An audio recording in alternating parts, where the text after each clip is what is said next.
Bonjour à tous, bienvenue sur Cuisiner Sri Lankais.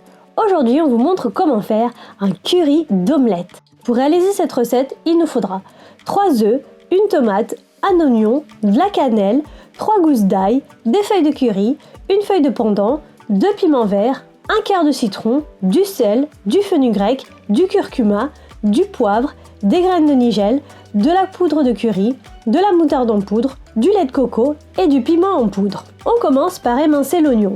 Si votre oignon est gros comme celui-ci, la moitié suffit pour la recette. Là, on n'a pris que la moitié. On commence par émincer un quart, on fera le reste plus tard. On émince aussi la moitié des feuilles de curry. On émince un des piments verts. C'est optionnel si vous ne mangez pas épicé. Dans un bol, on va casser les 3 œufs. On les bat, on ajoute une pincée de sel et le poivre et on mélange. On ajoute le quart d'oignon et les feuilles de curry et on mélange le tout. On ajoute 2 cuillères à soupe de lait de coco pour rendre notre omelette onctueuse et on mélange. Ensuite, on prend une petite poêle et on met un peu de matière grasse, ici c'est de l'huile de coco. On ajoute nos œufs battus, on referme avec un couvercle et on laisse cuire à feu moyen pendant 4-5 minutes. À mi-cuisson, on vient légèrement remuer un peu pour que ça cuise bien au fond. Pendant que l'omelette cuit, on émince le reste de l'oignon en morceaux de taille moyenne. On émince les gousses d'ail dans la longueur comme ceci et on émince le piment vert qui restait. On coupe la tomate en dés.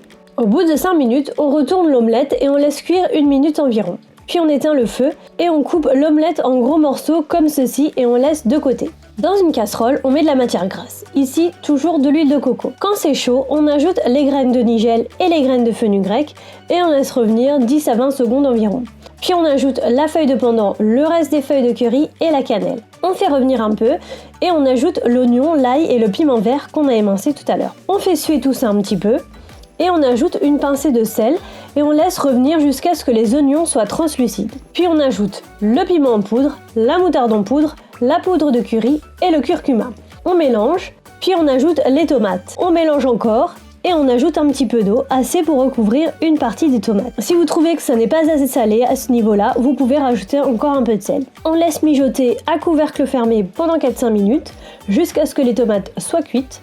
On veille à remuer de temps en temps. Quand c'est cuit, on écrase un peu les tomates et on ajoute le lait de coco, en essayant de ne pas renverser à côté comme nous. On mélange et on laisse porter à ébullition.